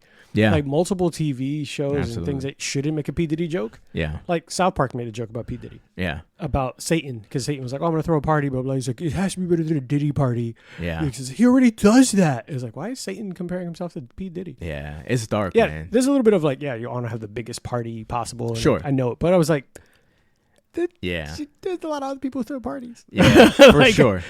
For sure. Yeah. And there was, I mean, it even like stuff with different artists. I mean, we talked about Neo last time we were here. There was some video on that his I think it was his then wife was like filming him. Oh yeah, you just want to go to those freak offs. Yeah, it's all about you and Diddy. I don't know if you saw that footage. I heard about it. But just seeing that, like, you know, Neo, you could tell he was like really, you know, irritated by the fact she was filming him and doing all that stuff. But she was specifically referencing freak that. Offs, yeah. She's like, don't act like you care about our kids, blah, blah, blah, blah. You know, like it was just like, wow, you know. And so there's just so many of those little intimate behind the scenes videos coming out about what was, you know, going on. And, you know, listen, it's so damning. And at the same time, bro, we live in such a weird era. Like, I'm sure you've seen some of these AI generated pictures that are apparently from freaking. Yeah. Yeah. I mean, it's like, what can you trust? Generated video, not the song, but like I woke up at a Diddy party. Oh, yeah. That Justin Bieber fake song. And I was like, whoa. Yeah. Yeah. And I started thinking, I was like, did Justin Bieber write this? Yeah. Like, there's AI audio songs that you know using other people's voices. There's AI generated images that are coming out that are apparently from the freak offs. That are just showing, you know, people, other celebrities that we know, and I'm sure more of that actual footage and actual things like that might come out in the months ahead. But yeah, bro, it's extremely dark, and it's gonna be interesting to see what happens. I mean, it really is a similar situation to what was the guy's name? Epstein. Oh, Jeffrey Epstein. Yeah. Yeah. If you know, suddenly see him. Yeah. Well, you know, he was on like suicide watch, and he was refusing to eat what was being served to him. I mean, allegedly, I don't know if that was an actual report. It's hard to trust exactly what's coming around that situation. But yeah, it's not looking good, and bro, there was a weird energy about him just having met him and seeing him in front of me, you know, a few feet. But I think like. So a lot of people were like, oh my God, could you believe it? I was like, you mean the guy who literally was associated with gang members from the beginning of his music career was doing evil things? Right. It was like, well, yeah, you know, it was like, you mean the guy who literally was in the center of like multiple killings of the famous actors, rappers / actors? Yep. You mean the guy whose band was called label was called Bad Boy? Yeah. You mean the man that's shown beating up his girlfriend on hotel footage? Yeah. You know? The guy who's been accused of beating her up before in the past, and suddenly her music career just got buried. Yeah. You mean the guy who told you aggressively vote or die? Yeah. Like, you mean yes. all like, huh? Yeah. You mean that guy might have a dark side to him? Yeah, and I don't know if you saw Mace, but he's, you know, he's got him and the Cameron have their own little podcast. Said he escaped. And he's like, everything that's playing out right now is exactly what I was looking to escape. And when he escaped, remember when he left Bad Boy, he went to be a pastor. So there was so much probably dark and evil that he was associated with. He needed to find a way to cleanse himself or whatever his process was. But I just remember thinking at that time, it was wild because he was on top of the world. He was on top of the world. Like, he was like one of the hottest rappers. And his albums, he's multi-platinum, you know, he's top of the world. And then, okay, I'm retiring and I'm going to be a pastor. And for him to say recently, everything, and he didn't give any specifics, but, you know, he was just like, yo, everything that's playing out right now is exactly what I was trying to escape. So, yeah, man, it's really dark. It every time it comes up, like, even if I'm scrolling on socials, like, I try not to read it because it's just so dark, man. I was like, I don't need any of that energy. But it's sad shit. Yeah, and you'll see even like old interviews popped up where like, yeah, like Diddy, like, you were drunk as fuck and like you left me this voicemail. And like, what are you talking about? And they'll play it, and it's the most out of pocket random shit. And yes, Diddy's it like, is. And you can tell Diddy's face like, you motherfucker, you playing this right now in front of people? Yeah, like shit like that. Yeah. It's on the lighter side of it. Something I could really appreciate that came out of all of this is there's a certain, like, I have goals for myself in life. There's some things that I really just fucking want to be. And one day, through hard work, dedication, just focus. And I think just really, really digging deep, I want to be as petty as 50 Cent. And I want to be at the level he's masterful. So focused, masterfully focused on how much I dislike someone to be preparing a documentary for years. Quietly. Just waiting on the motherfucker's downfall. And just sitting there. Like 50 Cent, we got to commend this man because I do editing now, and I love me. And I'm still not as motivated as this man is. He is to on a side project, just like, oh baby, this is gonna come together. But he's been he's been working behind the scenes on that shit for a while. He was talking. He was like on the Breakfast Show a while ago. Breakfast Club. How you going the Breakfast Show? I'm sorry about it. It's a lot of my fault.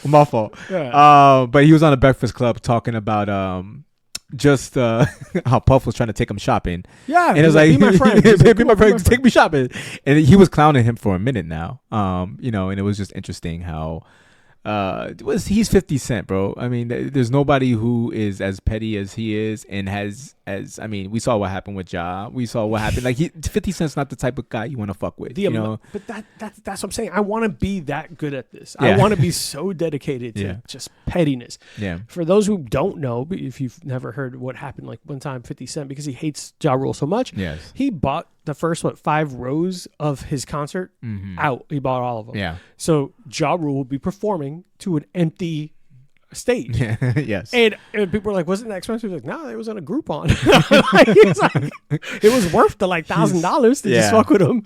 And I'm like, I love you, 50. You gotta love him. Sometimes he's a little much for me, but it's part of who he is. And he just stays in that lane, and you gotta love some people like that. He made a comment because people are like, a lot of motherfuckers get mad at me and say like, you're such a hater, blah, blah, blah. He's like, no, I'm not.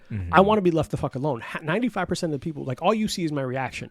You never saw how they antagonize me for that reaction. Right. Like, you're not focusing on that. You're focusing on my reaction because I could outdo them. Right. Because I'm fucking because I won. You focused on the finishing blow, not what led there. He's like, I don't want problems. But if you want problems with me, then no problem. He's like multiple times when he says some petty shit, like he's like, woke up, he's like, what the fuck I do? What the fuck I do to you? I'm just trying to be left the fuck alone. And if he's not left alone, he's gonna fucking handle it. He's not stopping. If he finds he's winning with it and he's getting the reaction he wants, it's just eggs him on more. I've never been that dedicated to anything in my life. Yes. As much as 50 is to shutting down anyone he hates. Yes. Like, I'm a petty person. I will fucking you rue the day. We know this, yes. You won one. It might be 3 years from now. It'll be 5 years from now. I'm gonna fucking get you back for that shit that you did that I didn't like, that I warned you not to do. But 50, a fucking documentary series that he's selling to Netflix called Diddy Do It. I mean, he's a great follow. I mean, he got, I don't know how many millions. Like, there was a bidding war for that documentary, and Netflix paid him the most. So man, and it's just the way he flips his. He's so smart, man. His business mind too. Even from back in the day, he like made a mill and got the deal. Like that was like his signing bonus was huge back in the day when he signed with Dre and M. And then he flipped it and he did the whole vitamin water thing, right? Just so his business acumen. I bought a quart of water, sold it to Coca-Cola for $1 million or some shit like that. Yes. He was offered a deal and he took the stocks rather than the upfront cash or something. And it was worth like quadruple the money. And he was just getting money over fist. So, and then of course, that first album, Get Rich or Die Trying, is like a classic. It was, massive in the early 2000s. So, I mean, that's back onto the topic about artists doing their side hustles. In the show Power, him and his vitamin water, him and his tank tops that only he fucking had. Like all that back in the day, obviously. But Power is more recent. And even with this this obviously docuseries that's going to be coming out for the Diddy thing. But 50 Cent even said it. He's like, don't make a movie. Make a series. He's like, one, you're banking on a one main actor to drive your movie. And you could only really capture audiences in an hour and a half. Right. With a series, you could get no-name actors, great actors, focus on the quality of the show, not the quality of the actor. And you have a season to capture people. Once you got them, you got them for years. You don't got them for one movie. Right. And now Power is what? 6 seasons in, 7 seasons in, and he's got like spinoffs of he's got his own production company. He's doing a lot of that stuff. So shout out to 50 Cent, man. But thank you for not making a random whiskey that you don't believe in. Right. Yeah. Power is 6 seasons in. That's dope, man. And then he just had the other one, the spinoff one that has Met the Man and Mary J. Blige and all that. I think it's called Ghosts or something. I don't know. It's the Power Book 2. Book 2. Yes. Yeah. Power Book 4 Force. That's with the white dude. He's doing his thing, man. So respect to him. But he's gonna keep going on Diddy. It's only gonna get worse. I don't be surprised if you start to hear. Oh, I missed the whole season.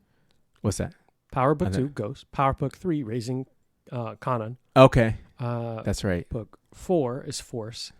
And I'm sure he's going to do a book 5. He's got all kinds of spinoffs and secondary and third shows based off of the original. So again, just respect to him, just how he's built. He's building that brand and just he's running that Stars. I think Stars is the network that's behind it, and he's like one of the top money makers there. Like everything he's developing there is keeping that streaming service alive. So respect to him. Enough about Diddy and them. I do want to talk about one last whiskey before we close out because we're at that time because we get a little long-winded here. Yes, sir. So this one is Heaven's Door. Shouts to Buckeye. I beat him in fantasy football. It was our championships. We were last year. It was us in the finals, and we placed a bet for a bottle of whiskey. Oh, so he came through with a Heaven's Door straight cask strength, single barrel select. It was a store pick from Conway Liquors here in beautiful Florida. It is 125.8 proof, so it's a little hot. So, Justin, just get ready. Oh. This one, remember when I said about kind of unique mash bills? Mm-hmm. This is 77% corn, 15% rye, and 8% barley. Okay. Very different build than 51 rye and 49 malted barley. Okay. So we're going to try this out. This is, as we talked about earlier, Bob Dylan. So I did a little bit more research. So Bob Dylan does know it exists. He just doesn't promote it like everyone else. Right. He's just like, yeah, it's a great whiskey and I made it. Nice. Buy it. Okay. And he moves on. That's it. That's it. He doesn't really enjoy it. Yeah, Yes, please enjoy my whiskey. Yeah. So this one is a pretty fun one because I won in fantasy football. So we're going to go ahead and drink this up. Cheers. Yep. Buckeye, thank you, man. I appreciate you for being a man of your word. Oh, Justin made a face. Oh my God. Yeah. I didn't yeah. Yeah, that's pretty warm. For entering Heaven's Door it's you sure it's not Satan's door? No, I mean it's warm. Yeah, look, That's just hot. It's a complicated situation up there. Yeah. It's So cask strength is always going to be hotter. Mm-hmm. You just went from an 88 proof to now 125.8. Yeah. No, not really my thing. Really? Yeah. No. It's not something I would take another little sip of, you know what I'm saying? I think I'm good with the one. So this is distilled straight bourbon whiskey, but it's Tennessee whiskey. Okay. It's won multiple awards, 2021 Consumer's Choice, 2020 96 points in Ultimate Spirits Competition, gold medal in 2018 double gold New York World Wine and Spirits Competition, which is a massive, massive competition. Wow. It's always aged at least 5 years. But your face looks like you would never, ever, ever, ever try this again, which is fine. Well, you know what? If you like that, you like that straight pain right out the gate, and I like to savor and enjoy my. Well, you just took a shot. What do you mean? Okay, this man is lying. No. I am more of a shot person. Yeah, we're not going to let you lie here. We're a show of integrity.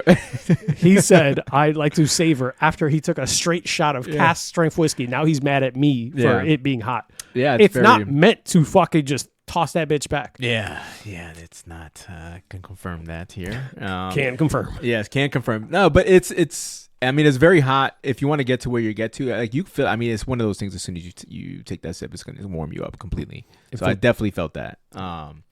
But yeah, and not something I would necessarily reach for again because that's just straight heat. So when we talk about even on a prior episode, something like Angel's Envy, it has that warmth to it, but it has a smoothness to it that I can appreciate. This is just straight heat, and but some people like that. So to each his own. I think for me, this is not something I would reach for again. But that's me. I mean, and I will be. This is not. We're just different spaces, right? Like I am. For sure. I'm a more of a. I drink whiskey more often. Obviously, the fuck we're here. It's bourbon and bullshit. That's right. I drink stuff like this a little bit more often. So sign up something for like the Patreon. this. Let's go. Yeah. So for me, this is something I would sip on. This is something I'd relax. Maybe make a strong Manhattan with. Make something that's going to still be spirit forward and be something that I enjoy. Yeah. You know, we could cool down that heat. You can put drops of water in it. Sure. There's different techniques to open it up a little bit that aren't going to be as harsh. Drink your whiskey how the fuck you want. Where with Sir Davis, you could drink that just straight up. Sure. Absolutely. Because it's softer. Same thing with an Angel's Envy, not the cat, because they make different renditions, but their original one. What's the retail on this? So that one, the agreement was that you couldn't spend more than like $75 in a bottle. Okay. So I don't know if he followed it because Buckeye is a little bit of a very generous guy. Okay, I got you. So I'm not sure what he spent on it, but I can tell you because it's a store pick. So sometimes store picks might be more expensive, but you can find typically a Heaven's Door bottle from anywhere from $54.99 all the way to their bootleg, which is like the crazy expensive, like $500 bottle. Oh wow! There's a revival bundle. It's $124 for 2 bottles. So it's really pretty affordable for a solid whiskey that's won so many awards. I enjoy it. Yeah, I think but different spaces, right? Yeah, for sure. I do this. Yeah, I'm a fucking semi-pro drinker. Says we like to joke about it. Yeah. But definitely not something that you should be throwing back and then immediately saying, I like to savor. Savor what? Looking at the empty glass? What the fuck were you savoring? Well, you know, a part of that was the amount that you had poured me. And I looked at you like, liar. Yeah. It was more like a shot type of pour. No. Yeah, but so... I mean, there's lessons being learned here, man. I'm coming into your world here, so you know. It got real warm and shit. This Bourbon and Bullshit shirt is also very light, so it is nice. So those of you that want to get the merch, it is kind of breathable. So that is the only thing keeping me cool right now because that shit warmed me up completely. Make sure that you stop in the shop and get the breathable fabrics. Sometimes it's very well done. When you tell someone the strength of a bottle, they fucking blank it out and just shrug. Yeah, there wasn't a whole lot of listening. I was just kind of like, hey, that looks about like a shot's worth. Yeah, let me just throw that back real quick. Are you okay? Do you have a bad week? Can we talk about it? Yeah. Not once did I say shoot that bitch. We'll take that shit offline.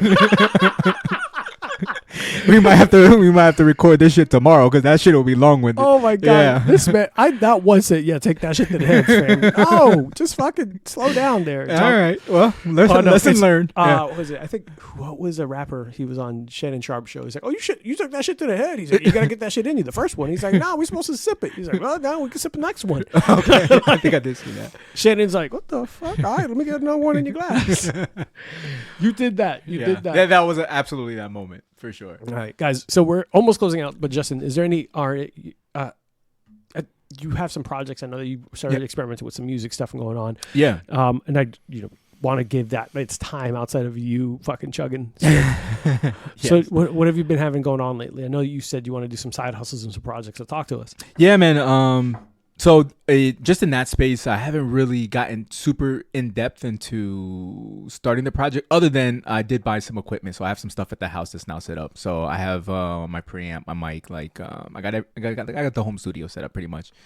In terms of, I connected with my cousin again. So he's actually producing a lot right now with DJ Nasty and kind of putting together some different sounds with mainly with his brother Lenny. They're always connecting on stuff. So he's still working on his industry connects, working on his sound. I'm really proud of everything that he's doing. Sancocho, that's my cousin.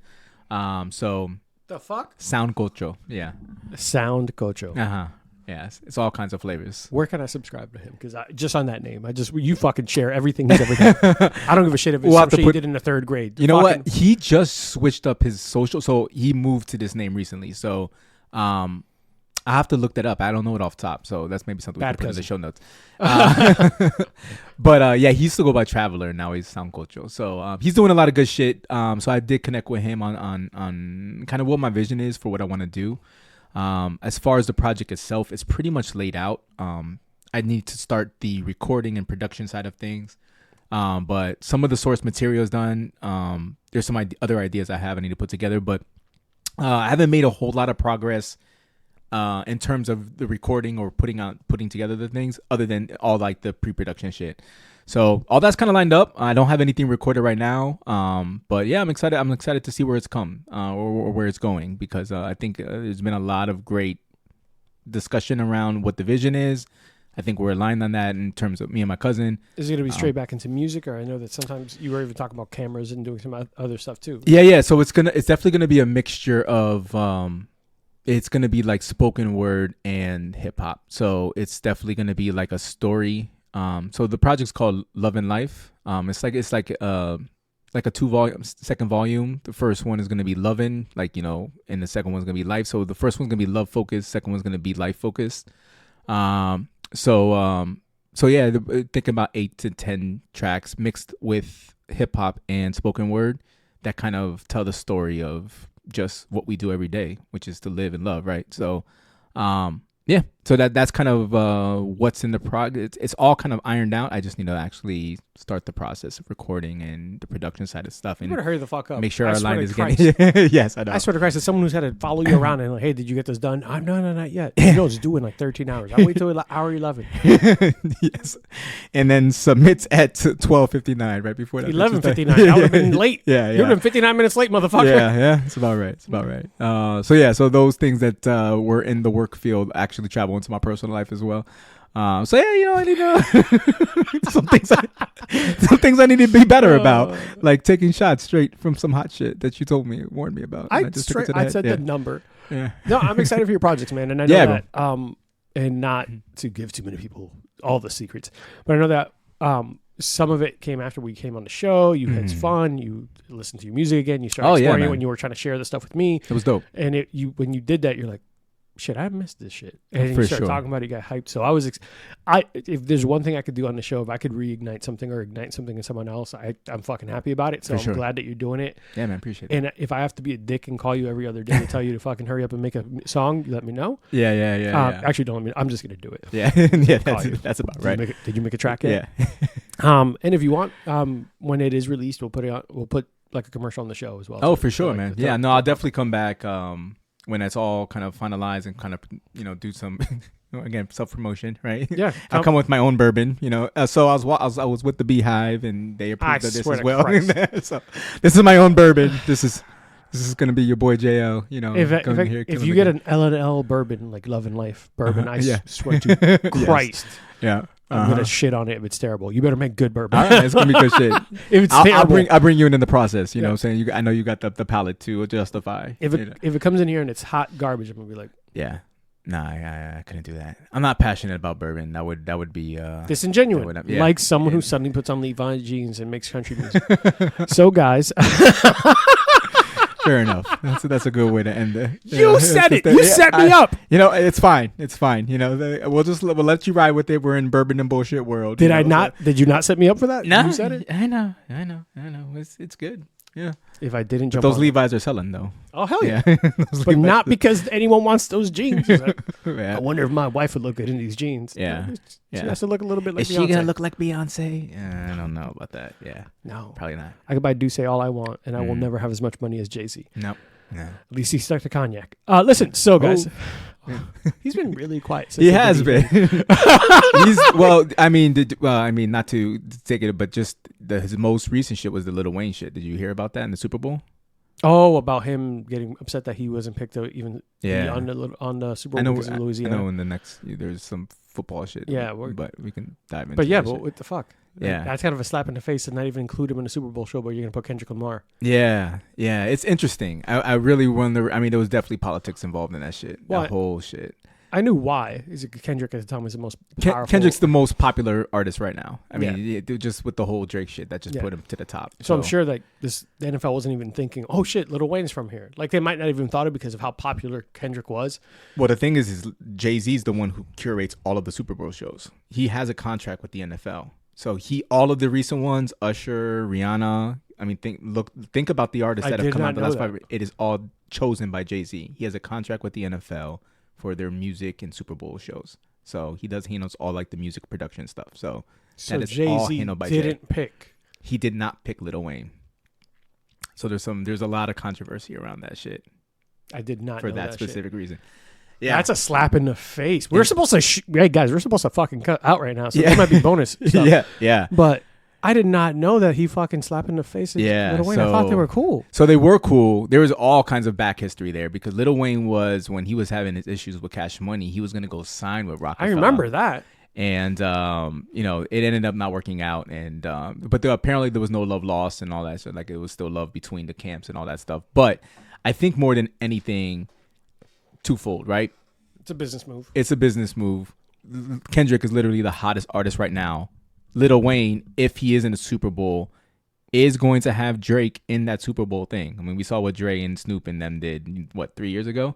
So, although Drake is still massive, I think Jay's looking at the optics of it. Do we really give the guy who was recently accused of being a pedo a halftime show? Yeah, because he's going to be a part of it, and he just lost this battle in most people's eyes, right? Pretty much everybody's. He knew he lost. Everybody kind of says that. So basically there was a lot of controversy. Like Lil Wayne, I don't know if he posted a video where he was saying how devastated he was, like how this impacted him like significantly. He's a huge football fan. He's actually a Packers fan. Mm-hmm. He was on Skip Bayless's show on FS1. I think they're doing a podcast now that Skip Bayless is no longer doing commentary on Fox. He's left Fox. Mm-hmm. So he's a huge sports fan, and football specifically. It's in his hometown. The Super Bowl is in his hometown. He's a massive artist, and he was really, everybody just thought that it was going to be Wayne because he's earned his stripes and all this. Doesn't make sense. And nobody from New Orleans. Now, to be fair, that's not what history has shown. They haven't necessarily, with the exception of L.A., because with Dre and Snoop and Eminem and 50, that was actually in L.A., that Super Bowl in L.A. So that's the only time that an artist has been from that town. Yeah, like The Weeknd didn't do the Super Bowl in Canada. Exactly, right. Yeah. We didn't do a Super Bowl in New York or Alicia Keys. Right, yes. So like there's only one instance in which that's happened. But I think there was so much dialogue around the fact that it was going to be in New Orleans, and Wayne's there. Everybody thinks New Orleans. They think sense. Wayne. It makes sense. Wayne has a huge camp with Cash Money. You could bring in Nicki Minaj. It could be a Drake. It could be a huge show, and so it was like a foregone conclusion that was going to happen. And then nope, Jay said nope. We're going to put Kendrick Lamar, and then now Lamar is there, and so there's a lot of controversy around it. I think it would have been nice to have given Wayne his flowers and that opportunity. It would have been a moment of a lifetime. But we also know that's not how life works. When you're looking at it from a business perspective, Kendrick is the hottest artist right now. I also don't think that necessarily closes the door of him making an appearance. How many times have we seen like that's what's being discussed right now? Turn into where like someone still pops up. Yes. So I'm sure like they've never collaborated. But I think it doesn't need to have that. They could have something. You're right. It could be like there's been moments where it's a dedicated artist, and then all of a sudden the camera turns, and then this other artist does 2 songs, and then it allows that artist to go, set up their wardrobe next change. Right. Exactly. Yeah. Which is still shitty because I don't think that Lil Wayne should be the sideshow. Right.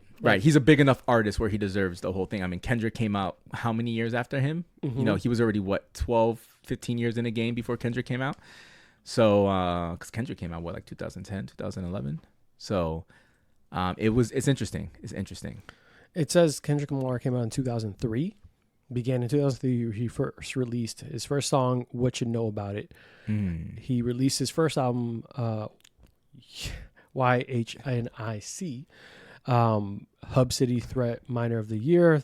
Later that year. Lamar released his first mixtape in 2004, et cetera, et cetera. So he started rapping in 2003. So major thing didn't probably come out. It says Lamar's major breakthrough came in 2012. Good Kid, Mad City. Yeah. Okay. And right before that, he had Section 80 something. Something like that. He dropped an EP in 2009 under his birth name. Just under his birth name. Ooh. Okay. Yeah, it was like 2000. Yeah, that's around that era, like 2009, 2010. 2009 was when he started rapping. About him. He started rapping under his actual birth name. He had a rapper name before that. Interesting. I did not know he had a previous name. Yeah.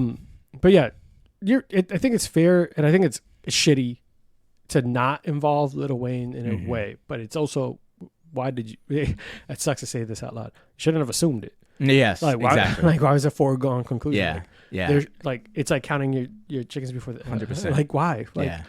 It sucks though, because I do think that Lil Wayne, he's gotten through his ups and downs, but he is a fucking. He's got a catalog, man. Yeah, he has a catalog, and he is a fucking icon. Yeah, no doubt. As much as people could talk shit about, well, easy baby, you were fucking I'm in this bitch with the terror. Yeah. There was at least 2 years where you couldn't not hear Lil Wayne on the radio. Him. Even like real deep hip hop heads would just like respect. He's got some bars. Like the Carter 3 will still hit hard. Yeah, yeah. Like even his mixtapes.